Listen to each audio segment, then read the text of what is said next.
¿Este más entra entonces, doctora? Sí, este no va a entrar en ese examen. Y ya no entra, no. Sí, doctora. De mal. Es bastante, bastante. No sé si vamos a llegar a alcanzar dos temas. Bien exagerada, ¿no? Pero sí, es bastante sus temas de... Y además este tema es cortito. Y... Ok. Este tema es corto y abarca pues prácticamente, no se trata de una patología específica como tal. Más bien es un tema que abarca todos los procedimientos diagnósticos terapéuticos que se pueden realizar en el área de ginecología. Es decir, en aquellas pacientes, bueno, todas las pacientes, perdón chicos, estoy colitis alérgica, no es COVID. Así que los que sufren de rinitis alérgica me van a entender. Pues bueno, les decía, este tema no va con una patología específica como tal, ¿ok? Es el tema en que nosotros debemos conocer qué estudios, qué laboratorios, principalmente qué estudios vamos a solicitar a todas aquellas pacientes que vienen con una patología específica o con una patología en particular. Tenemos que saber qué diagnóstico o qué procedimiento nos puede servir como diagnóstico y como tratamiento, ¿listo? Como por ejemplo, si viene una paciente que viene buscando fertilidad, que quiere buscar fertilidad, o sea, no puede embarazarse, que indica que está con varios años tratando en busca de gestación. ¿Cuál es el estudio principal que le van a solicitar para poder descartar que esta paciente va a poder gestar o no va a poder gestar? Aparte de laboratorios, no estoy hablando de estudios de imagen, estudios y procedimientos que pueden realizar. Buenos días. Entonces, ¿qué le van a solicitar? ¿Será que una ecografía me va a descartar? Porque lo primero que hacemos es ecografía en la mujer, ¿no? Pero ¿será que una ecografía me va a descartar que esta paciente pueda buscar fertilidad? Entonces, ¿qué estudio le voy a solicitar si esta paciente viene con un sangrado normal? Entonces, ¿qué es lo primero que voy a pensar para solicitarle a una paciente que viene con una característica de sangrado? Porque patologías para sangrado hay varias, ¿no? Entonces hay una clasificación que es en Palicol, que determina varias pacientes que tienen cada tipo de sangrado. ¿Pero qué le voy a solicitar? Es un hemograma para ver si hay anemia, ya, pero eso es estudio de laboratorio. Pero de imagen, diagnóstico y terapéutico, ¿qué le van a solicitar? ¿Sí? Ya, la ecografía, pero es una ecografía. ¿Qué más le vas a solicitar? ¿Qué te va a decir la ecografía? ¿Será que en la ecografía vas a poder ver un pólipo? La ecografía que vas a ver el crecimiento del endometrio y si tiene miomas, pero no es lo único que te causa sangrado uterino normal. ¿Listo? Entonces, tienen que saber qué estudios de imagen o de procedimientos van a realizar. O bien una paciente que se hace un control por Papa Nicolau, común, ¿no? Todas las pacientes todos los años deben realizar Papa Nicolau y vemos una lesión medio sospechosa o su Papa Nicolau nos sale Papa Nicolau 3. Entonces, ¿qué le van a hacer después? Sale su Papa Nicolau con metaplasia escamosa o LIE de bajo grado. ¿Y qué le van a hacer después? Biopsia. ¿Directo biopsia? ¿Y de dónde le vas a tomar la biopsia? ¿Le vas a sacar todo el cervix? Entonces tienen que saber qué procedimientos van a realizar en este tipo de pacientes o qué indicación por lo menos se van a guiar. Y este tema se basa en eso, ¿listo? Entonces eso es un tema de inicio, porque ya después vamos a entrar a cada una de las patologías en específico en el área de ginecología. Y empezando. Primeramente, el Papa Nicolau lo vamos a ver en esto como el área de citología vaginal o bien conocido como el Papa Nicolau, pero en este punto lo vamos a ver solo por el estudio diagnóstico y terapéutico, entonces el momento del procedimiento y qué voy a hacer después, no como el tema específico de cáncer de cuello uterino o anormalidad del cervix, ¿listo? Entonces sabemos que el Papa Nicolau o citología cervical se solicita a todas las mujeres todos los años.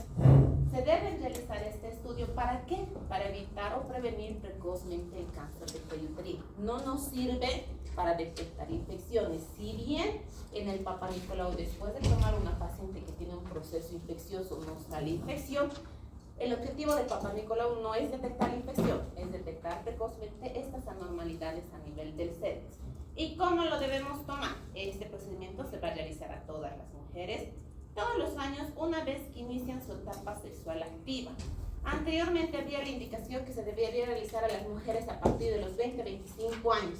Hoy día se sabe que no. ni bien se inicia la etapa sexual, al año ya se tienen que realizar todas las mujeres este Papá Nicolau. ¿Por qué? Porque se ha visto que la evolución del virus del papiloma humano ha disminuido, o sea, su tiempo de evolución ya no es tan prolongado como anteriormente. Buenos días, buenos días. Entonces, ¿cómo debemos realizar este procedimiento? Este procedimiento se utiliza lo que es el espéculo vaginal, utilizamos la espátula de aire o bien el cepillo endocervical. Se toma la muestra del orificio cervical en 365 grados. Ya no utilizamos estas, hay otras paletitas que antiguamente utilizan. La espátula de aire es esta paletita que tiene forma de orejitas de Mickey Mouse. Entonces, esa es la espátula de aire, que también ya se está desechando en realidad y actualmente solo se utiliza lo que es el cepillo endocervical. Se arrastra las muestras del orificio cervical externo, interno y se expande en la plaquita. ¿Listo? Esta plaquita antes se utilizaban y van a ver que en algunos consultorios, principalmente de primer nivel, agarran, siguen utilizando el fijador del spray del pelo. Siguen fijando, ¿no? Entonces eso también ya se ha pasado, o sea, ya ha pasado de moda, ya se ha desechado. Entonces, si bien lo que utilizan es fijar, actualmente se utilizan unos botecitos donde este líquido que tiene ya tiene un fijador. Entonces agarras lo que has tomado en la muestra y colocas en el botecito, un botecito así. Y listo, ya no se tiene que fijar, ya no se tiene que utilizar ningún tipo de sellante extra para expandir y fijar lo que es la toma de muestra que hemos realizado. Este estudio no lo analizamos nosotros. El estudio de la citología o Papá Nicolau se lo enviamos al patólogo. Y el patólogo se encarga en enviarnos el resultado. Y el resultado es lo que debemos interpretar. Repito, esta parte, hay otro tema que es específico del cáncer de cuello uterino, donde vamos a abarcar propiamente todo lo que es el virus del papiloma humano. Entonces, si nos da el resultado, que esta lesión nos indica un resultado, que hay una lesión sospechosa, que hay un líe de bajo grado, que hay una alteración a nivel del cervix, o hemos visualizado en el cervix algo anormal, ¿qué es lo que vamos a realizar? O nos dice un Papá Nicolau 3, un Papá Nicolau peor, un Papá Nicolau 4, que significa que hay un proceso anormal. Entonces, ¿qué le van a hacer a la paciente? Es un Papá Nicolau. Si bien es un Papá Nicolau, posteriormente, ¿qué tienen que hacer para confirmar si realmente es una lesión sospechosa? Y el resultado nos indica de la muestra que hemos tomado en el cervix de 365 grados. ¿Dónde está esa posible lesión sospechosa? Por lo tanto, la siguiente prueba que se tiene que realizar es la prueba de Schiller. ¿Listo? ¿Alguien ha escuchado hablar de la prueba de Schiller? ¿No? ¿Nunca han escuchado la prueba de Lugol? ¿Han escuchado hablar? ¿Han escuchado hablar de IVA? ¿La prueba del ácido acético? Sí. Ay, me metí. Entonces, la prueba de Schiller es una prueba que consiste en hacer una solución, una mezcla que prácticamente abarca lo que es el yodo, yoduro de potasio y agua destilada. Entonces mezclo esta solución y esta solución que estoy mezclando se le conoce como Lugol, ¿ya? ¿Y qué es lo que debo realizar? Primeramente visualizar el cervix y aplicar esta solución que he mezclado en todo el cervix. Agarro una torunda, una gasita, un hisopo y lo voy a pintar el cervix. Todas las células que están abarcando el cervix, que son ricos en glucógeno, se tiñen de este color pardo oscuro, ¿ven? Entonces, todas las células que van a captar esta solución de Lugol, que tiene rico en glucógeno, tiene alta cantidad de glucógeno, que captan todas estas células de color pardo oscuro, son las células normales, es decir, que están ricas en este material de proteínas y aminoácidos, que van a captar gran cantidad de este Lugol. Pero todas aquellas células que no han captado el Lugol son las que se consideran las células malas, las células anormales, ¿ok? Entonces, ¿esto para qué nos sirve? Para poder delimitar con precisión las áreas que se van a encontrar anormales y normales. Toda esta área es normal, esta área es anormal. Entonces, ¿para qué más me sirve? Para que yo pueda delimitar, tomar biopsia del área específica que no ha pintado, para poder demarcar y realizar posteriormente, ¿qué? Una colposcopía, ¿ya? Entonces, no se termina aquí. Este estudio me va a ayudar para que yo haga posteriormente la colposcopía. ¿Qué estudio más puedo realizar? Aparte de esto, además de estas áreas que voy a estar delimitando, me va a servir para ver áreas de traumatismo a nivel del cervix. ¿Por qué? Porque puede existir trauma, ¿no? Trauma por procesos infecciosos, trauma por lesiones, entonces me va a ayudar para poder determinar si se trata realmente de células abnormales, células malignas, células producidas por trauma. Entonces, para eso me sirve esta prueba de Schiller y para posteriormente realizar una colposcopía. Ahora vamos a ver en qué consiste la colposcopía. Aparte de esta prueba de Lugol, que se llama prueba de Schiller, se debe realizar la inspección con ácido acético, porque si bien algunas células van a estar media captando de glucógeno, no vamos a poder distinguir si realmente es un color pardo o es un color anormal. Por lo tanto, puedo hacer ¿qué? La prueba de el ácido acético, conocido como IVA. Inspección visual con ácido acético significa IVA. ¿Y en qué consiste esta prueba? En que también agarrar el ácido acético. ¿Saben qué es el ácido acético? Sí. ¿Saben qué es? Vinagre. Vinagre. ¿Listo? Agarro el vinagre, lo mismo. Buenos días. Voy a pintar el cervix. Una vez visualizado el cervix, vamos a agarrar, colocamos el espéculo vaginal. Todo este procedimiento es ambulatorio. No necesito quirófano, no necesito anestesiología, no necesito que la paciente esté en ayuno. Entonces, lo único que tengo que hacer es agarrar y teñir con ácido acético. Estas áreas que voy a teñir, pues, en realidad todo el cervix voy a teñir con ácido acético, con vinagre. ¿Y qué va a pasar? La solución que se va a producir, la mezcla con el ácido acético y las células, acá no se visualiza muy bien, pero se va a teñir de zonas acetoblancas. Aquí se ve un poquito. Todas las zonas acetoblancas, ¿qué van a significar? ¿Células buenas o células malas? Malas, ¿listo? Entonces, todo el área que se va a teñir de esta zona acetoblanca son las células, aquí se ve mejor. Toda esta área que se tiñe bien fuerte se está teñiendo de un color blanco.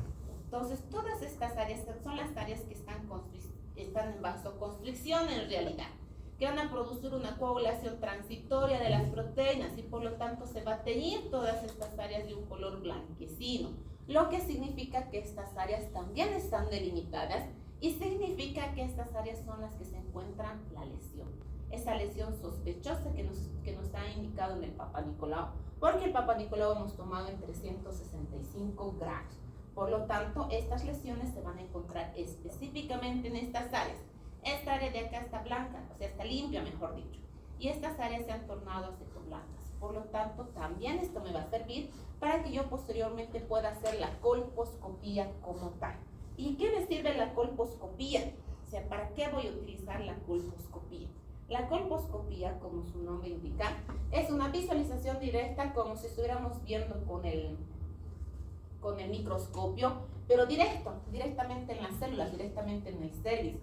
Utiliza la ampliación de las imágenes para visualización directa una vez teñida estas áreas, porque yo voy a agarrar el colposcopio, que es como un microscopio directo, y voy a visualizar estas áreas para poder encontrar estas células en ampliación y determinar de dónde voy a tomar la biopsia. Entonces es el área específica donde yo voy a poder captar y hacer mi biopsia. ¿Por qué?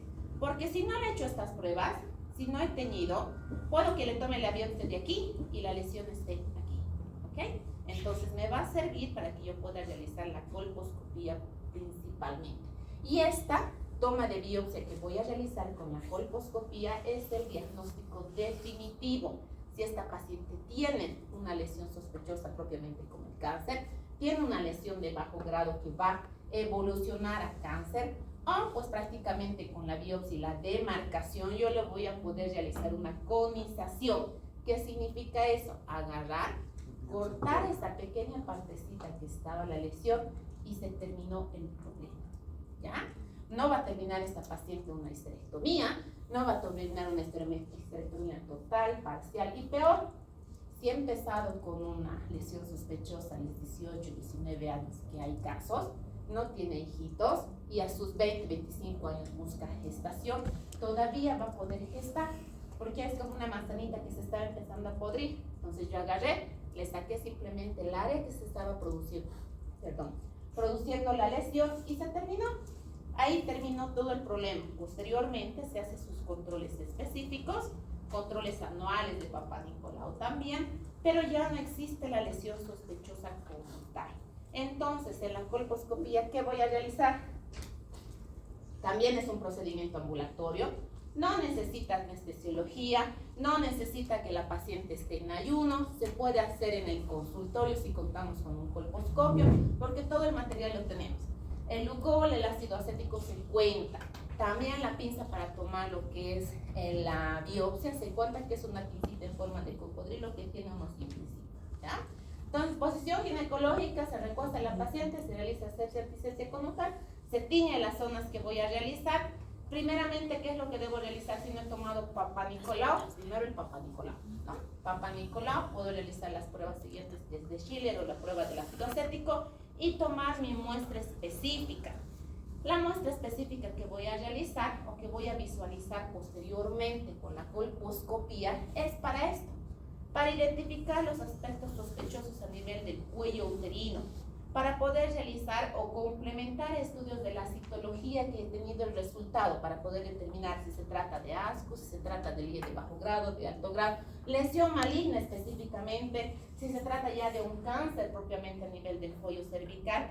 Esta inspección la voy a poder realizar con la inspección del ácido acético o con la prueba del Lugol, ¿okay? Entonces, para eso me sirve. Y esto es lo que voy a visualizar a través del colposcopio. Este es un cervix, esto de acá. Orificio cervical interno, todo esto de acá que están viendo es el cervix. Esta es la tinción con ácido acético. Zonas acetoblancas, que son las dañadas específicamente, las células anormales. ¿Ven esta de acá? No sé si se logra visualizar, es más blanco. Todo esto que ven aquí. Sí. Células anormales. Y acá, la de Lugol, que todo el área que se ha teñido pardo es bueno. Y esta parte de acá es la zona anormal. Todo esto me sirve para que yo pueda diferenciar y diagnosticar con el microscopio o con el colposcopio, que estas células van a estar directas en el cervix, porque aquí agarramos en biopsia, sacamos el tejido y lo mandamos a analizar. En la colposcopía no. En la colposcopía estamos visualizando directamente el cervix, estamos ampliando estas células. Y hay distintas clasificaciones para que nosotros podamos tomar en cuenta en la colposcopía. Si estas células se encuentran en forma de mosaico, en forma de plano, entonces es distinta la clasificación. Esta clasificación no les voy a pedir que se sepan de memoria, porque no es abarca el área de colposcopía específicamente. Pero sí necesitan saber qué es lo que vamos a determinar con la colposcopía, ¿ok? Entonces, esta es una clasificación colposcópica donde vamos a ir encontrando cada uno de los aspectos que vamos a visualizar. Es como en histología.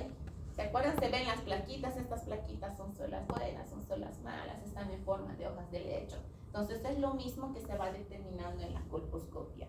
No necesito que me aprendan esto de memoria, no voy a preguntar en el examen, pero sí es para su conocimiento general, ¿ok? Después de realizar la biopsia, identificar el área, ¿qué voy a hacer? Mi toma de biopsia. Entonces la toma de biopsia, ¿en qué consiste? En sacar esa área específica donde he encontrado la lesión sospechosa más evidente, no del área buena, sino del área lesionada, del área sospechosa que voy a investigar para poder determinar el diagnóstico definitivo, si es o no cáncer en propias palabras, en pocas palabras, mejor dicho. Entonces, la biopsia que voy a hacer, una vez realizado lo que es la colposcopía, voy a agarrar esta pincita que es en forma de cocodrilo, tiene una boquita en forma triangular. ¿Han visto la pinza de coger? Que tiene unos dientecitos, similar, igualito. Entonces, he visto el área, tengo que sacar un pedacito de esa área y también sacar un pedacito de la parte interna. Exocervix, endocervix. Entonces, utilizo la muestra, agarro la muestra y coloco una solución y lo mando al patólogo. Y listo, ahí se terminó. Entonces, mi paciente que estaba viendo hasta el momento, su procedimiento no terminó en simplemente hacer una patología o ver el resultado de su Papa Nicolau, sino consiste en hacer todo este procedimiento si estamos encontrando algo anormal a nivel del cervix uterino. Si la biopsia me indica que estas células son anormales y todo lo que he demarcado ya tengo conocimiento, ¿qué haré? Si me indica que es un LIE de bajo grado, principalmente LIE de bajo grado significa células malas que se van a convertir en células buenas que se van convirtiendo en malas, ¿ok? Entonces, ¿qué voy a hacer si la lesión está ahí? Si la lesión está inicial, le voy a decir, señora, realícese una histerectomía. La lesión está empezando ahí, en ese lugar. Tenemos que valorar cada caso, ¿no? Porque si es una señora que tiene 10 hijos, porque tiene 5 hijos, ya tiene 45 años, encima tiene un mioma, ¿Será factible que le saque el útero? Sí, yo no va a gestar, ya tiene 5 hijos. Pero si es una paciente que tiene 25 años, 26 años, tiene apenas un hijito, no tiene hijos, entonces sus cambios anatómicos, ¿para qué también sirve el útero después de que pasa la edad? Entonces sirve de apoyo para que esté la vejiga, ¿se acuerdan? Está el útero y encima está la vejiga.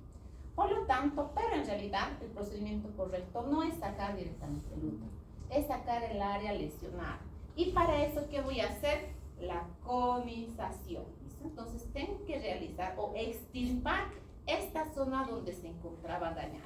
Y esta conización sirve principalmente para esto, para el tratamiento de estas lesiones premalignas que vamos a estar encontrando y para hacer el diagnóstico definitivo, porque yo voy a extraer, no solo voy a extraer ese lugar donde se encontraba la lesión, sino que voy a extraer toda esta área que he demarcado con la solución del ácido acético y con la solución del Lugol. Me va a servir para poder demarcar. ¿Y en qué consiste la conización? En hacer una incisión en forma de cono donde va a tener un vértice interno cerrado y un ángulo posterior en el exocervix amplio, todo el área que he demarcado. Y voy a extirpar esta área que estoy demarcando. Se puede realizar con un bisturí frío, que sea demarcando con el bisturí frío, pero recuerden que el cervix es bien vascularizado, lo que significa que va a sangrar. Si sangra, ¿qué tengo que realizar? Coagular. Entonces voy a agarrar un electrobisturí y voy a empezar a coagular toda esta área, pero puede sangrar bastante. Entonces esto es con el bisturí frío. Para este procedimiento sí se recomienda utilizar anestesia. ¿Por qué? Porque va a sangrar y les va a doler a las pacientes, aunque existen lugares donde hacen sin anestesia, ¿ya? Lo recomendable es que se utilice anestesia como tal. Actualmente ya existe esta varita que se denomina, pues se conoce como asa de liga. ¿Qué hace esto? Mientras va cortando, va coagulando. Entonces también corta y coagula en forma de cubo. Ven acá, sí, en forma de conito, ¿ya? Entonces va a agarrar, va a ir cortando, vamos a ir realizando un rote de 365 grados, va a cortar y va a coagular. ¿Qué va a pasar con esto? Este cervix se va a regenerar, pero puede tener complicaciones, sí puede tener complicaciones, porque si a esta paciente le realizamos en reiteradas veces, uno, complicación inmediata, ¿qué puede pasar? Sangrar, puede que sangre. Segundo, puede que se infecte. Tercero, al regenerarse esta parte del cervix, ¿qué nos puede pasar? Se está regenerando aquí, ven, es un orificio que tiene. Este orificio se puede cerrar, por lo tanto nos puede producir una estenosis a nivel del cervix, estemos en varias ocasiones repetitivas a la misma paciente. Entonces son las complicaciones que pueden presentar. Inmediatas, hemorragia, se puede lesionar parte de la pared vaginal al realizar el procedimiento, puede producirse alergia a los anestésicos que vamos a utilizar en algunas pacientes. A corto plazo, infección de la herida, porque ni bien lo hemos hecho, no se va a infectar, sino va a pasar 1 o 2 días para que podamos visualizar si el área se está infectando o no. Se puede producir hemorragias posteriormente, después de un periodo, o sea, se suspendió la hemorragia y puede que vuelva a sangrar. Y a largo plazo se estrechó el canal cervical, produciendo una estenosis, y esta estrechez y acortamiento que se puede producir del cervix, posteriormente nos puede llevar a abortos repetitivos, incompetencia cervical y por lo tanto partos preternos. ¿Listo? Y he realizado la biopsia, he realizado y he terminado mi área sospechosa. Con la conización se terminó el tratamiento. Esta paciente no ha terminado en una esterectomía. Pero ¿qué pasa en aquellas pacientes donde vienen con sangrados anormales? Vienen con sangrado constante normal, con sangrado posterior a la menopausia, con sangrados irregulares y no se trata de embarazo. ¿Qué le voy a realizar? Entonces tengo que visualizar la parte interna del endometrio. Y esta parte interna del endometrio, con la ecografía solo voy a ver el crecimiento del endometrio, pero tengo que saber qué está pasando en la parte interna. Para esto también se saca una biopsia. ¿Y cómo voy a realizar la biopsia a nivel del endometrio? Entonces, la biopsia endometrial también se toma muestra de este tejido de la parte interna del endometrio. Y esto nos va a servir ¿para qué? Para detectar esas causas de sangrado que está teniendo la paciente. Si bien el legrado uterino o el curetaje, como se llama, nos sirve como diagnóstico y tratamiento. Hay pacientes que están en continua repetición, le hacemos el EGRA y nuevamente volvió a sangrar, le hacemos el EGRA, entonces por lo tanto debo saber qué es lo que le está produciendo y para eso tengo que tomar una biopsia. Nos sirve para eso, para detectar los sangrados irregulares, nos puede servir para detectar problemas de fertilidad, para detectar causas de algunos procesos infecciosos y en algunos casos realizar control de tratamientos realizados, como por ejemplo en hiperplasias endometriales. Entonces, también este es un procedimiento ambulatorio, no necesito de anestesiología, no necesito que esta paciente esté en ayunas para poder realizar el procedimiento, se lo puede realizar en el consultorio y es muy fácil de realizar. Lo único que tenemos que hacer es contar con una pipeta o con una cánula que se denomina la cánula de Pipette. Esto que están viendo acá, esta es la cánula de Pipette. ¿Qué es lo que hace? Que tiene como unos huequitos en la parte interna, o es decir, en el extremo superior, y se aspira como con una jeringuita. Introduzco esta cánula, utilizo el espéculo vaginal, visualizo el orificio cervical e introduzco la cánula por el orificio cervical externo e interno. ¿Qué voy a hacer con esta cánula? Voy a llegar hasta el endometrio y tiene una jeringuita en la parte posterior, o mejor dicho, como una jeringa, y aspiro. Y voy a aspirar todo el contenido de la parte interna del endometrio. Puedo utilizar una pequeña alegrita si el cervix, el orificio cervical, está bastante dilatado o tiene una dilatación de más de 0,5 milímetros. Puedo utilizar una pequeña alegrita y raspar. Pero lo indicado es que puedo utilizar esta pipeta o este catéter que se conoce como pipeta. Entonces, acá les vamos a mostrar cómo es el procedimiento. Esto, un ratito.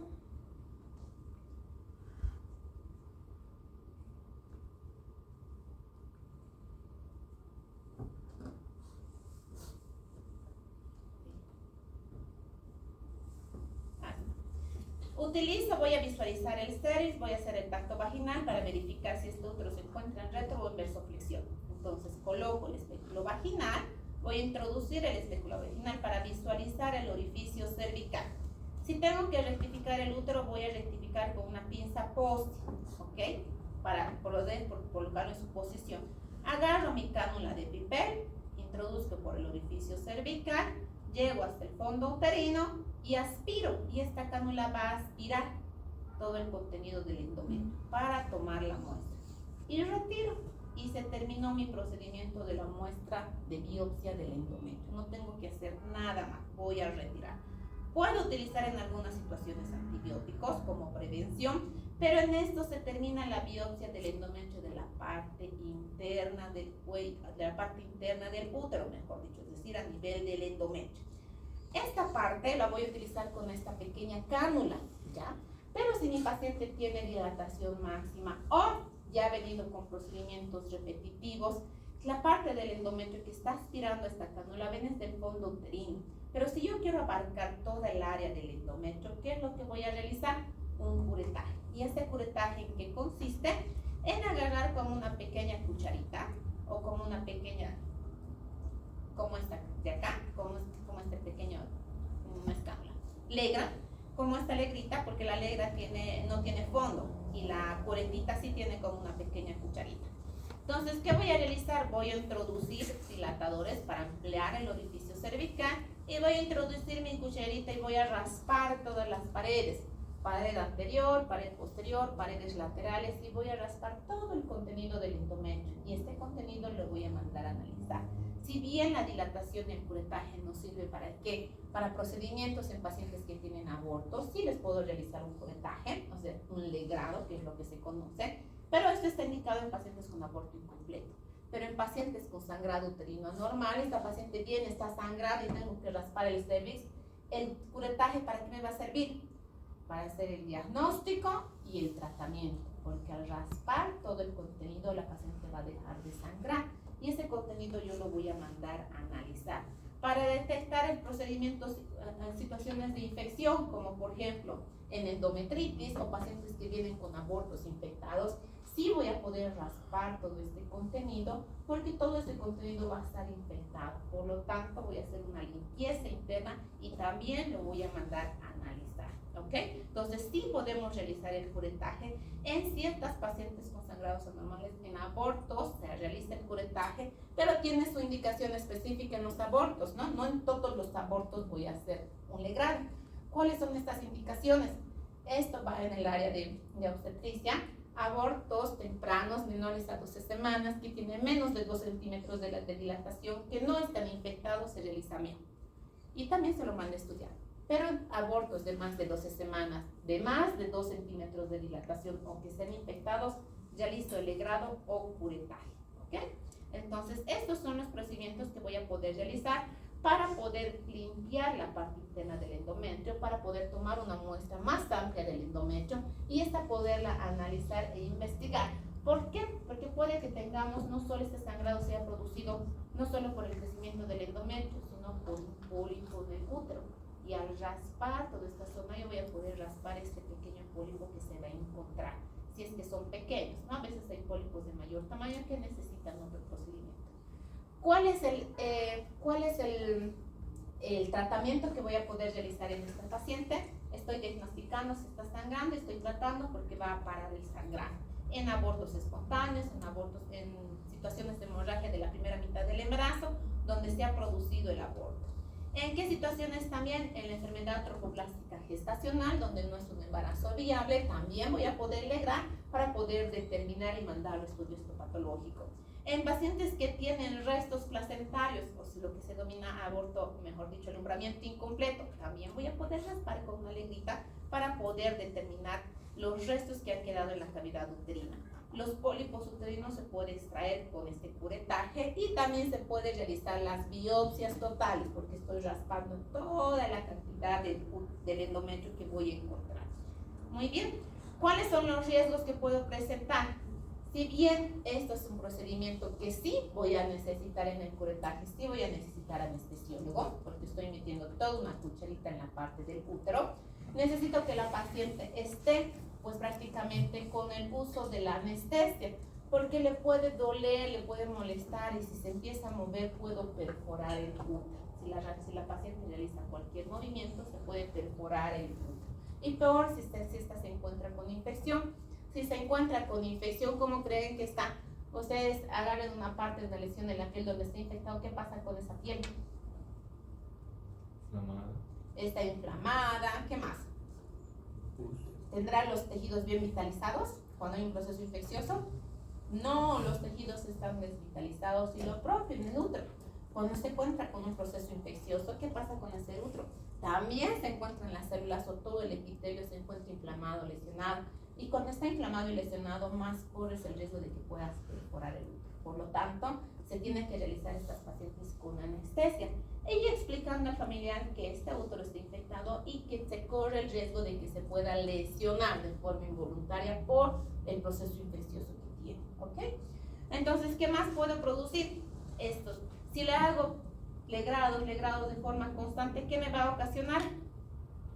Síndrome de Asherman. Estoy limpiando estas paredes de forma continua, este endometrio no se está regenerando, por lo tanto estas paredes se pueden plegar y posteriormente producirme el síndrome de Asherman, ¿ya? Después, ¿qué complicaciones nos pueden provocar de forma inmediata? Puede porque ya hemos limpiado la parte de la zona, pero también nos puede producir hemorragia porque el útero no va a tener el tono correspondiente para que se pueda producir la hemostasia adecuada. Nos puede producir mareos, en algunas situaciones también se puede infectar si no utilizamos antibióticos después de realizar el procedimiento, espasmos uterinos como complicaciones y también nos puede producir secreciones fétidas si no utilizamos antibióticos posterior al procedimiento. Muy bien, ya hemos tomado biopsia del cervix, hemos tomado biopsia de la parte interna del endometrio. ¿Qué estudios diagnósticos más encontraremos para poder realizar algún tipo de diagnóstico en las pacientes? Hay otro estudio que se conoce como histeroscopía, ¿listo? ¿Y en qué consistirá la histeroscopía?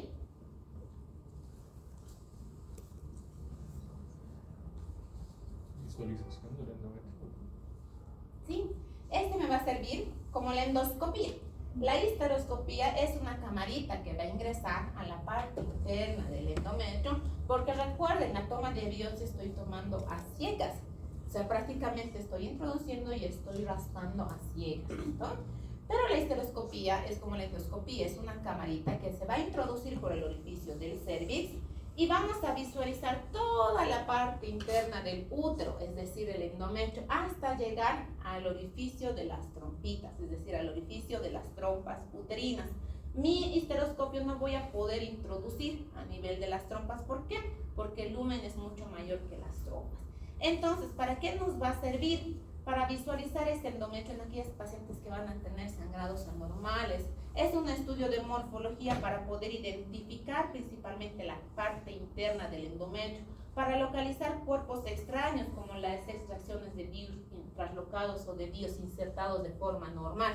Pacientes que se colocan su dispositivo intrauterino, que tienen que hacer su recambio a los 5 años máximo, a los 10 años, 15 años siguen con su dispositivo, 20 años siguen con su dispositivo, y este se puede traslocar o se puede adherir a las paredes. Por lo tanto, yo puedo visualizar y extraer estos cuerpos extraños.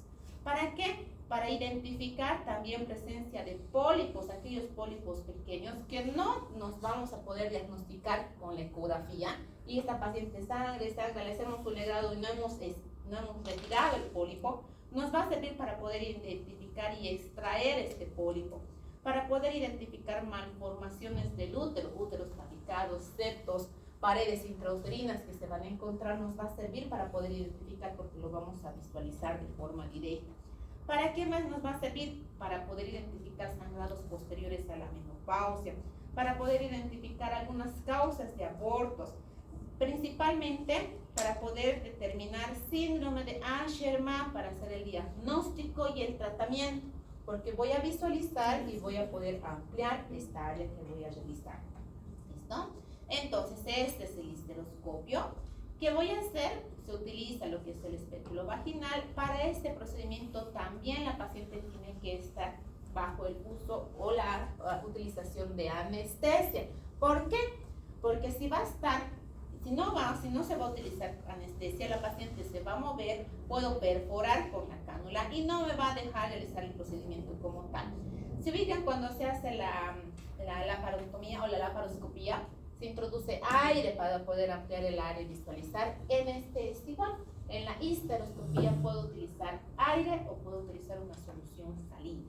Y en este caso, mayormente lo que se utiliza es un suero líquido, un suero salino. Es decir, voy a estar introduciendo la camarita y se va a ir introduciendo un líquido para que yo pueda visualizar. Recuerden que el endometrio es plegable, ¿no? Entonces es un órgano virtual donde no tiene hueco, donde no es un huequito, sino las paredes se pegan. Entonces, si yo voy introduciendo este histeroscopio, estas paredes se tienen que ir separando. ¿Y se va a ir separando con qué? Con el aire que se va a introducir o el líquido. El aire que utilizamos es gaseoso, es dióxido de carbono, pero en estas situaciones mayormente y de preferencia se utiliza la solución salina. ¿Por qué? Porque por el dióxido de carbono puede que lesionemos un área vital de una arteria y nos pueda producir posteriormente una embolia gaseosa. Entonces, por esto se evita utilizar el dióxido de carbono como tal, ¿ok? ¿En qué pacientes está contraindicado realizar este procedimiento? En aquellas pacientes que se encuentran en gestación. No podemos realizar este procedimiento en pacientes en gestación. No podemos realizar en aquellas pacientes que tienen una infección pélvica o una infección en la parte genital evidente. Primero se trata y después se realiza el procedimiento. ¿Por qué? ¿Por qué? Porque voy a introducir un material hasta la parte interna donde se puede contaminar toda la parte interna. Por lo tanto, voy a diagnosticar y voy a ver. No es como el legrado del curetaje que voy a raspar, no, esto voy a visualizar. Y al visualizar, al introducir este material, se puede infectar todo. Por lo tanto, se hace en las pacientes que no tienen procesos infecciosos. Y como una contraindicación relativa en aquellas pacientes donde han tenido alguna intervención previa, como por ejemplo un legrado uterino reciente o ha tenido una cirugía previa a nivel del útero, tiene una indicación relativa de riesgo-beneficio para poder realizar este procedimiento. Entonces, ¿en qué consiste este procedimiento? Acá vamos a ver. Nuevamente, un ratito.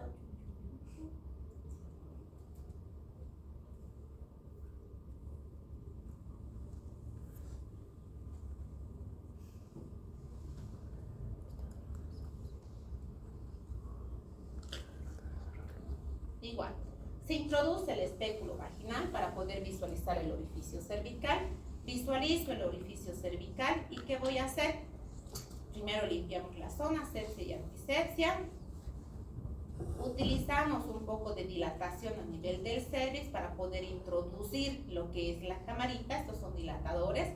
Una vez dilatado el cervix, voy a introducir el histeroscopio. El histeroscopio tiene la camarita en la parte interna.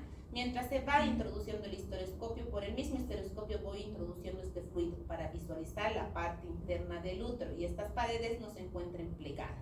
Se visualiza la parte interna del útero y voy a poder determinar algunas causas. Si este tiene sinequias uterinas, voy a ir separando con una tijerita. Si no tiene sinequias uterinas, si esta paciente estaba por sangrado e identificado un pólipo, puedo introducir material para poder retirar este pólipo endometrial y la causa del sangrado se terminó, por lo tanto me sirve de diagnóstico y de tratamiento.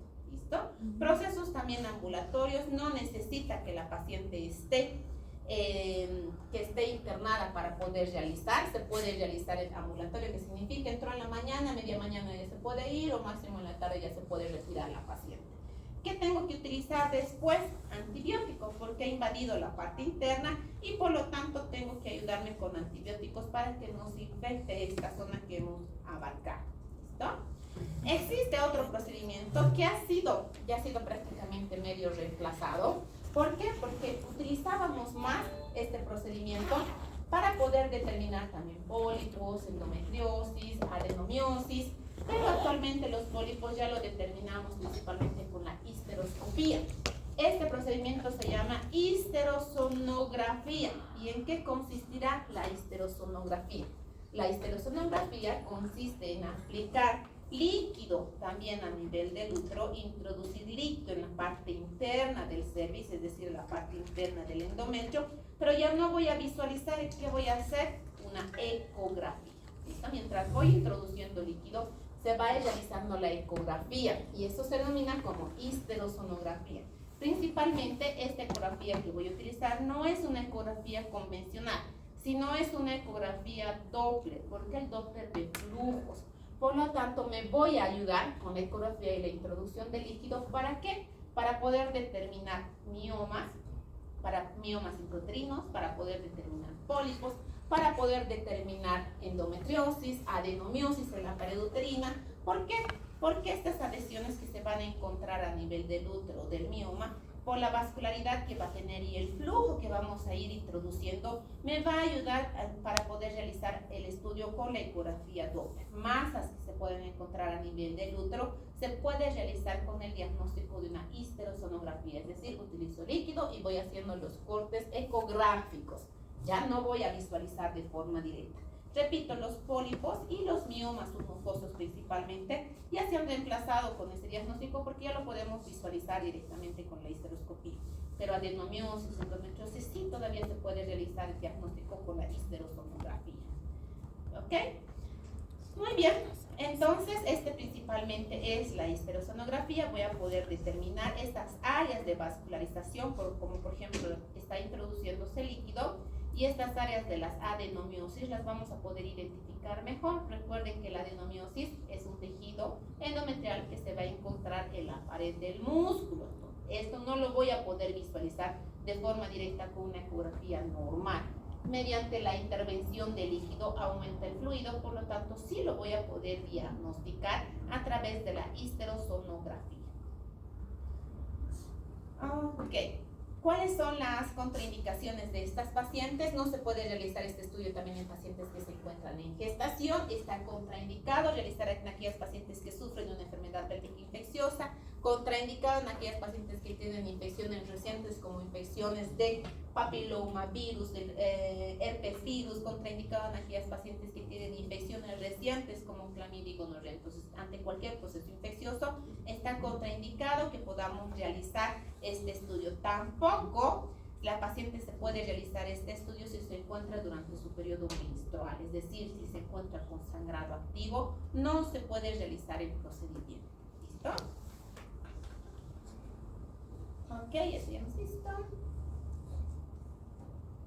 Ya. Ahora sí. En aquellas pacientes ya hemos visto la histeroscopía, histerosonografía. Ahora vamos a ver en qué consiste la histerosalpingografía. ¿Han escuchado hablar de esto? No.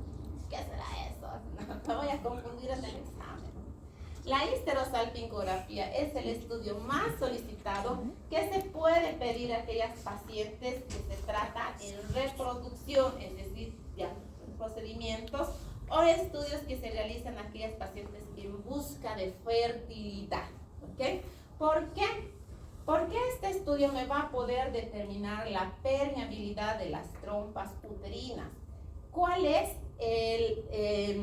la infección que te va a producir que se cierran las trompitas uterinas? Que se va a producir estenosis a nivel de las trompas uterinas.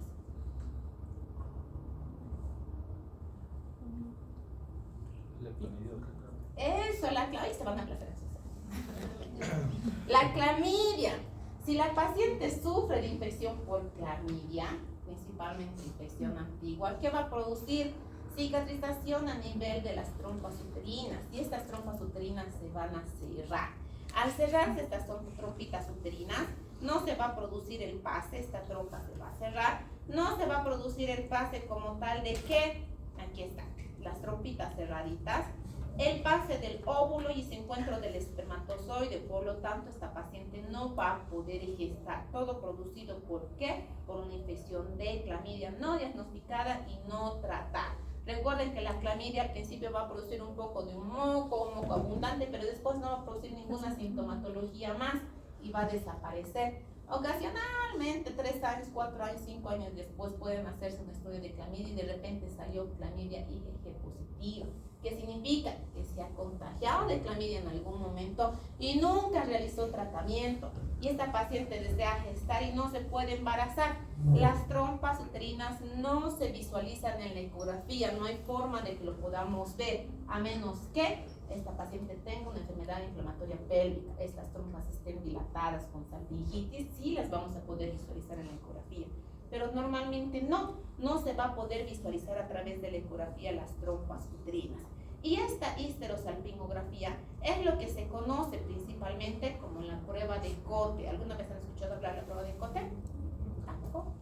Ok, pues bueno, ahora les explicamos. ¿En qué consiste la histerosalpingografía? Consiste en tomar cortes de radiografía una vez que se está introduciendo un líquido que va a teñir pues prácticamente el útero, que se va a introducir este líquido como una jeringuita que ven acá, se va introduciendo el líquido de contraste a nivel del orificio cervical y ni bien se va introduciendo, se van tomando las pruebas radiográficas, son radiografías que se va a ir tomando.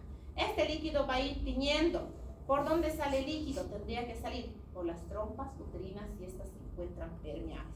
Por lo tanto, mientras voy introduciendo el líquido, se va a ir tomando los cortes radiográficos. Si estas trompas están permeables, es un líquido de contraste, tienen que salir por las trompitas uterinas y llegar hasta la cavidad pélvica como tal. Pero si mi trompa se encuentra ocluida, cerrada, este líquido no va a pasar. Si no pasa el líquido, tampoco pasa el espermatozoide. ¿Por qué? Porque está ocluido. ¿Listo? Entonces se encuentra la trompita cerrada, ocluida. Si esta histerosalpingografía también se llama de Cote, ¿qué significará? Si mi resultado me dice prueba de Cote positivo y prueba de Cote negativo. ¿Qué significará el positivo? ¿Qué significará el negativo? Si la paciente viene, me hago un estudio de histerosalpingografía, ¿qué significa? Que ha entrado el líquido, ha permeabilizado mis trompitas uterinas y de repente mi resultado me sale prueba de Cote negativo. ¿Qué significa eso? ¿Que el estudio está normal? ¿Es negativo?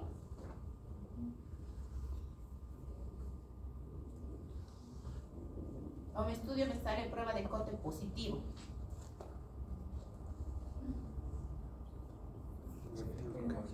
Ese es el común error que tienen las pacientes. Se hacen el estudio y de repente sale la prueba de Cote negativo. Y dicen, está negativo, está todo normal. No. Prueba de Cote negativo significa que el líquido no pasó por la trompa, por lo tanto negativo a la aplicación del líquido de contraste. Prueba de Cote positivo significa que el líquido sí pasó a través de la trompita. Y esto es lo que se visualiza en la histerosalpingografía. ¿Listo? Ahora vamos a ver las imágenes. Aquí está. Esta es la trompa ocluida, por lo tanto el líquido no pasa y se queda el líquido de contraste en otra trompa. Si es que las dos trompas están cerradas, tampoco van a pasar a través de las trompitas como tal. La utilización de este procedimiento: se puede utilizar este líquido de contraste y también se utiliza actualmente otro líquido que no es líquido, en realidad es un gel tipo espumoso que también se va introduciendo a través de vía vaginal para poder realizar el diagnóstico. Esto es principalmente para poder ver la permeabilidad de estas trompas uterinas. Recuerden, los espermatozoides transitan por aquí, el óvulo llega a su encuentro principalmente a nivel de la ampolla de la trompita para que se pueda producir la fecundación como tal. Si esta está ocluida no va a pasar, por lo tanto el líquido tampoco va a poder pasar, se va a producir la oclusión como tal. Y estas trompitas, si están ocluidas, si la prueba de Cote me sale negativo, significa que esta paciente no se va a poder embarazar, no voy a poder desocluir estas trompitas que están ocluidas, a menos que realicemos una recanalización de las trompas. Voy a utilizar un pequeño es como un alambrito que se va introduciendo, pero el resultado de la recanalización es menos del 40%, muy bajo la recanalización, y no me va a servir tampoco de gran ayuda. Estas pacientes que nos sale prueba de Cote negativa son candidatas para fertilización asistida, es decir, fertilización in vitro, reproducción asistida. ¿Listo? Entonces esta es la radiografía donde vamos a poder ver, aquí está el útero, aquí apenas está pasando el líquido a través de las trompitas, en este otro lado igual, apenas está pasando lo que es el líquido para poder llegar. ¿Qué nos va a servir? Visualizar. Recuerden que el líquido voy a estar introduciendo desde el cervix, por lo tanto voy a poder identificar que si hay estenosis a nivel del cervix. Si se encuentra esta paciente con adherencias intrauterinas, ¿por qué? Porque estas van a estar plegadas y el líquido no va a poder transcurrir. ¿Qué más? Si se encuentran estenosis a nivel de las trompas uterinas principalmente. Entonces nos va a servir para poder identificar desde el cuello uterino, el cervix, el útero como tal y las trompas específicamente. Para poder ver alteraciones a nivel del cervix, para poder visualizar si encontramos algunos pólipos que no hemos podido identificar anteriormente, alteraciones principalmente en las trompas uterinas. Pero esto tiene indicaciones específicas. ¿Será que yo le voy a poder hacer este procedimiento en cualquier etapa del ciclo menstrual a la paciente? No, tengo que realizar o mandar a realizar este procedimiento cuando está terminando su ciclo menstrual. Para esto, ¿qué le preguntaré a la paciente? Señora, ¿cuándo ha sido su última menstruación? Señora, ¿cuántos días le dura la menstruación? Si la paciente nos indica sus días de menstruación duran 3 días, entonces yo tengo que mandar a realizar entre el tercero y octavo día de la menstruación. ¿Listo? Si su menstruación le dura 5 días, yo tengo que mandarle a hacer entre el quinto y el 10º día de la menstruación. O sea, cuando está terminando su ciclo menstrual, tengo que mandarle a realizar este procedimiento. Como es ambulatorio y es un estudio que va a ir tomando cortes radiográficos, no necesito que la paciente esté en ayunas. Sí se va a introducir el líquido y le puede producir molestias y dolor, por lo tanto puedo utilizar analgésicos. Y tengo que cubrirla de antibióticos. ¿Por qué? Porque estoy utilizando un procedimiento invasivo. ¿Listo? Precauciones: la paciente no tiene que estar en sangrado. Tengo que especificar principalmente los días que voy a realizar este procedimiento. ¿Por qué? Porque ha habido un crecimiento del endometrio. ¿Qué más? Está contraindicado en pacientes con enfermedad inflamatoria pélvica, en pacientes que tienen metrorragia, sangrado abundante, no voy a poder realizar este procedimiento, o en aquellas pacientes que han tenido algún tipo de estudio de laboratorio donde se ha hecho también o la aplicación de algún tipo de contraste. Entonces, el procedimiento es ambulatorio, no van a estar en anestesiología, dura apenas 20 a 30 minutos. Los cuidados que tiene que tener posteriormente la paciente es que no tiene que estar en reposo absoluto, puede hacer su actividad diaria normal, lo único que se recomienda es que no levante peso excesivo. ¿Qué más? Acá vamos a hacer la prueba de Cote positiva, negativa. Aquí está el útero. Entonces empezamos a teñir, utilizamos el medio de contraste para visualizar las áreas en que se está produciendo la permeabilización. Acá se introduce, está empezando a teñir, se está empezando a realizar los cortes de radiografía Y estos cortes de radiografía acá en esta paciente se quedó aquí, lo que significa que las dos trompas están ocluidas, por lo tanto este resultado es prueba de cote negativo, derecho e izquierdo. Puede ser prueba de cote negativo derecho y positivo izquierdo, que significa que la izquierda está permeable y la derecha está cerrada. ¿Listo? Entonces este es el resultado específico o principalmente para todas aquellas pacientes que buscan fertilidad. Y por último, lo que comúnmente solicitamos, la ecografía, ¿no? Esta es la ecografía en el área ginecológica, donde viene por cualquier causa que viene la paciente, dolor pélvico, antecedentes de quistes de ovario, algunos antecedentes de sangrados. Entonces, o como control ginecológico, ¿qué es lo que debemos solicitarle? La ecografía, pero también para la ecografía hay indicaciones específicas, ¿ok? Entonces, la ecografía que le vamos a solicitar son dos tipos de ecografía. Una que la conocemos que es la transabdominal y la otra que es la transvaginal. Pero ambas tienen sus indicaciones específicas. La ecografía transabdominal, pélvica transabdominal, principalmente vamos a solicitar en aquellas pacientes que no han iniciado etapa sexual activa, es decir, niñas, adolescentes. En aquellas pacientes en que ya están en la tercera edad. ¿Por qué? Porque recuerden que la vagina se atrofia. Por lo tanto, si voy a realizar una ecografía transvaginal, en estas pacientes pueden producir bastante dolor, molestia, incluso en algunas pueden llegar a sangrar. Para eso se realiza primero el examen ginecológico para ver la elasticidad del canal vaginal, pues si estas pacientes se encuentran con extremada atrofia, que en vez de ayudarnos la ecografía les va a perjudicar. Entonces, en estas pacientes también se tiene que tener cuidado de solicitar una ecografía transvaginal y las voy a solicitar una ecografía transabdominal. Pero también tiene sus ventajas y desventajas la transabdominal. Las ventajas es que voy a tener una amplia visión, no solo voy a ver el útero, voy a ver anexos, voy a ver también vejiga, porque en la transabdominal la vejiga se tiene que encontrar llena. No es invasiva y va a ser apto para todas las edades. ¿Cuál es la desventaja? Es que vamos a requerir vejiga llena. Va a tener unas ondas de baja visión. ¿Por qué? Porque recuerden, para ver el útero transabdominal, primero que tengo que pasar piel, tejido graso, aponeurosis, músculo, vejiga y recién se encuentra útero. Mientras que la transvaginal es directo. Además, si esta paciente estaba lleno de gases, de meteorismo, tampoco voy a poder visualizar bien vía transabdominal. Y para eso se realiza la ecografía transvaginal. La transvaginal está indicado en quién? En todas aquellas pacientes que ya han iniciado etapa sexual activa. ¿Por qué? Porque esta vía de visualización, como su nombre indica, es a través de la vagina.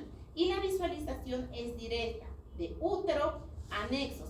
Pero que la visualización se acorta, ya no voy a tener esta amplitud como en la transabdominal. Simplemente voy a ver estas estructuras que van a estar adyacentes. Los ovarios también vamos a poder visualizar, pero las trompas uterinas, recuerden, repito, en una ecografía no se visualizan y es normal que no se visualicen.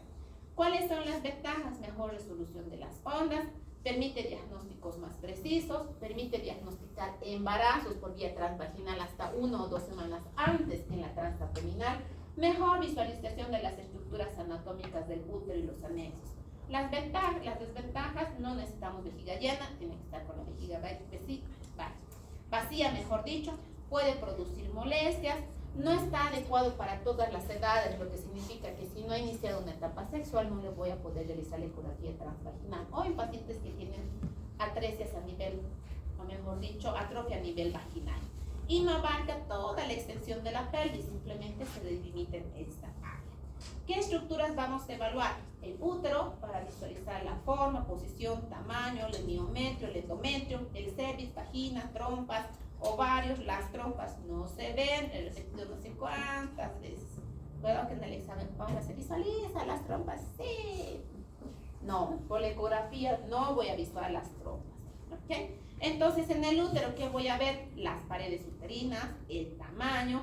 Recuerden que tengo que visualizar el útero también por etapas menstruales.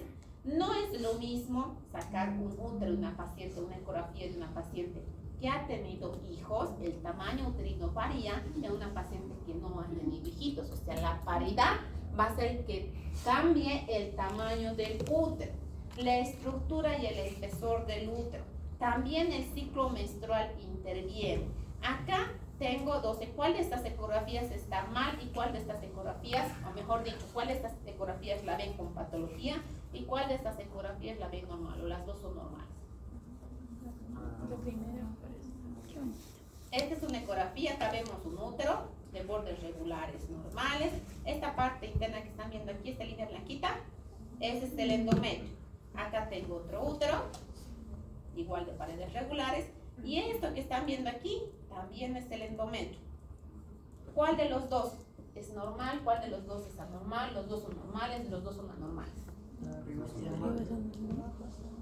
Esta es normal. ¿Y esta? Igual. Esta está mal. ¿Quién dice que esta está bien?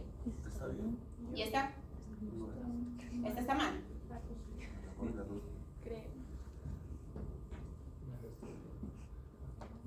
Por eso cuando mandamos a hacer una ecografía, debemos saber a quién le vamos a enviar a realizar la ecografía. ¿Listo? Por eso vienen, es que hay pacientes en que se van, ¿no? Me he hecho este doctor una ecografía, estoy viniendo con mi resultado de ecografía para que me diga qué es lo que tengo.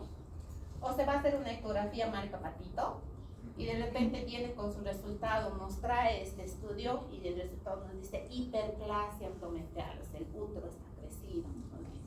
Entonces debemos saber para qué y en qué momento le vamos a solicitar una ecografía a esta paciente. Ciclo menstrual, ¿qué tiene? Tiene la etapa proliferativa, secretora y menstrual. Si yo le mando a hacer una ecografía en la etapa proliferativa a esta paciente, donde el endometrio, el crecimiento del endometrio está creciendo, va a salir así su ecografía, endometrio crecido, lo que significa que está en proliferación, está creciendo este endometrio.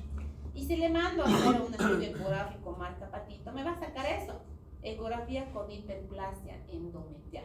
Y esto simplemente es un útero normal, que es un endometrio proliferativo, es decir, el crecimiento, lo que significa normal. ¿Qué pasa post-menstruación? La paciente dejó de menstruar, toda esa etapa del crecimiento del endometrio cayó y se encuentra el endometrio lineal. ¿Listo? Entonces tengo que saber en qué etapa del ciclo menstrual le voy a indicar a esta paciente para poder diagnosticar. Lo mismo, si está en etapa de ovulación del ovario, le voy a mandar a realizar una ecografía del ovario. En el ovario, ¿qué tiene que ver? Tamaño, forma, posición, si tiene folículos, no tiene folículos, si está ovulando o no está ovulando la paciente. Y de repente le mando a sacar su ecografía. Y nos saca una ecografía. Aquí tenemos un ovario y aquí tenemos un ovario con varios quistes. ¿Ve? Varios quistecitos en el ovario. Y este es un ovario donde, recuerdan el ciclo menstrual, ¿qué pasa en la ovulación? Hay un folículo primordial. El folículo primordial crece. ¿Hasta cuánto puede crecer?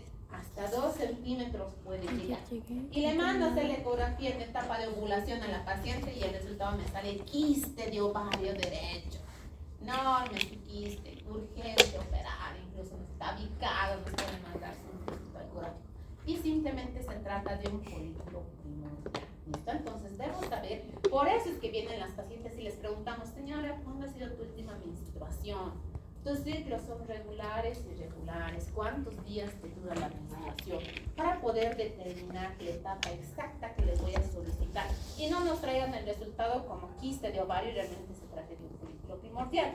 Pero si voy a determinar ovario poliquístico, no va a haber modificación, ¿no? En la ovulación. Los quistes se van a encontrar en toda la etapa de su menstruación, toda la etapa de su ciclo menstrual. Entonces, las ecografías también tienen sus indicaciones para poder determinar qué etapa, qué momento le voy a poder realizar. Pero lo más importante es que con la ecografía voy a poder visualizar cervix, útero, ovarios, trompas, solo si estas se encuentran inflamadas. Después las trompitas de forma normal no voy a poder visualizar. Y también difieren en cuanto al tamaño, ¿no? Si una paciente ha gestado, no ha gestado, si está ovulando o no está ovulando. No es lo mismo sacar una ecografía de un ovario que no está ovulando una paciente y esta ecografía en el ovario que ovuló. Porque vienen pacientes, doctora, me han dicho que tengo un quiste y me he hecho sacar otra ecografía y la ecografía me ha dicho que mi quiste ha desaparecido, se ha perdido. No, simplemente se trataba de un proceso de ovulación. Ovuló y ese es su famoso quiste desapareció porque no era un quiste en realidad. Por lo tanto, también tienen sus dimensiones específicas y sus límites los ovarios para poder realizar su control específico a través de la ecografía. ¿Debo saber eso de memoria, doctora? No, esto no. Hay un tema que principalmente en ovario poliquístico, donde vamos a ver ahí las dimensiones y los ciclos que se tienen que tomar. Por último, la ecografía 3D. Dime. Antes de que continúe, ¿y qué hacemos cuando la paciente es irregular? Porque no vamos a saber en qué ciclo está. Ahí que estás buscando ovarios, porque los ovarios son los que te van a producir tu ciclo menstrual. ¿Qué vas a buscar en un ciclo irregular? ¿Qué es lo primero que tienes que buscar? O diagnosticar. O pensar, si una paciente viene con su ciclo irregular, ¿quién es el que produce la ovulación, la regulación del ciclo menstrual? Los ovarios. Entonces, ¿qué es lo primero que vas a pensar? En ovario poliquístico. ¿Listo? Y los quistes en el ovario, en el ciclo menstrual, no se modifican. Recuerden que el quiste de ovario puede estar lleno de líquido o de sangre. Entonces, eso no se va a modificar. Va a tener su ciclo primordial, su ciclo folicular normal. Puede que este folículo tenga su óvulo y por lo tanto lo libere o no, pero sus demás quistecitos no se van a modificar. Estos de acá, no va a haber modificación. ¿Por qué? Porque puede que esté ovulando de un ovario del otro, o ninguno esté ovulando, por lo tanto tenga su ciclo irregular. Estos quistes tienen líquido. El ovario es el que funciona hormonalmente, por lo tanto, al funcionar hormonalmente y tener los quistes, se produce la alteración a nivel de los ovarios. Y por lo tanto, la paciente tiene sus ciclos menstruales irregulares. Y si la irregularidad es por estrés y no hay nada en el ovario. Para eso tu ovario va a salir limpio. ¿Qué es lo que tengo que solicitar? Hemos visto las fases de las amenorreas, ¿se acuerdan? El estrés que te va a producir amenorrea. Todos los compartimientos se van a encontrar normal. Ahí viene la tablita por compartimientos. ¿Qué compartimientos voy a buscar primero? Compartimiento 1, compartimiento 2, compartimiento 3 y por último compartimiento 4. Y si tengo una paciente que está con ciclos irregulares anormales producidos por estrés, que me va a producir una amenorrea, porque eso es lo que produce alteración. ¿Qué es lo que tengo que hacer? Regularizar sus ciclos menstruales, ¿ya? Para que puedan menstruar normalmente. Lo voy a activar porque la irregularidad o la ausencia de menstruación producida a nivel central va a afectar a todo tu organismo. ¿Se acuerdan de amenorreas? Entonces va a afectar desde el compartimiento superior hasta el compartimiento inferior. Pese a que tus ovarios se encuentren normales, tu estimulación ovárica se encuentra normal, tus hormonas se encuentran normales. Si todo está normal, la causa es a nivel central. ¿Ya? No se puede regularizar los ciclos menstruales. O esperar que las pacientes pasen su etapa de estrés, pasen su etapa después y de salir se empiezan a menstruar. Pero hay pacientes que tienen más ansiedad. Esperan a que menstruen y no menstruan y les produce más ansiedad. Entonces tenemos que regularizarles su etapa menstrual. ¿Ya? Muy bien. Les decía, por último las ecografías 3D y 5D, que estas lo único que hacen es ampliar la dimensión. 3D, 4D, 5D, ampliamos la dimensión de las ecografías para poder visualizar y alcanzar mayores amplitudes de visualización. No es una ecografía que va a tener algo extra más que le vamos a aumentar, pues no, simplemente es la ecografía convencional. De la convencional se pasó a la Doppler para ver los flujos. De la Doppler se implementó la 2D, de la 2D a la 3D simplemente cambia la amplitud para poder ver estructuras tridimensionales y nosotros podamos ver las estructuras como se ven. ¿Listo? Entonces vamos a poder ver con mayor facilidad porque va a ampliar mayor la visualización a través de la ecografía. Pero así tengamos una ecografía 2D, 3D, 5D, los pólipos intrauterinos, los hiperplasias endometriales de causa determinar van a seguir buscando la causa de los estudios de imagen como la histeroscopía, histerosalpingografía, las trompas, así sea 5D, 6D, 10D, no la vamos a poder visualizar porque las trompas no se visualizan normalmente. ¿Listo? Y eso es todo, chicos. Este es el tema complementario para su examen. Así de facilito. Ay, qué lindo. Pobrecito. ¿Alguna duda, pregunta que tengan hasta acá? ¿Qué temas entrarían entonces? Todos los hemos visto. Ahorita les voy a decir. Este tema, todos sus temas ya están en Teams por si acaso. ¿Se está viendo? Este no, pero bien. Complicaciones. En unidad 3 están sus temas en archivos para los que no han visto hasta ahora. Alteraciones benignas serios, prácticamente ahí están las infecciones, la enfermedad pélvica inflamatoria, amenorreas y complicaciones intraoperatorias, y este tema son 5 temas. De estos, sinceramente, porque va a salir más casos clínicos, amenorreas, enfermedad pélvica y alteraciones. De estos 2 temas, procedimientos diagnósticos, complicaciones intraoperatorias, los casos clínicos van a ser muy poquitos. Y más de los otros 3 temas que abarcan más para casos clínicos. ¿Ya? Ok. Eso es todo. No voy a preguntar por sentar.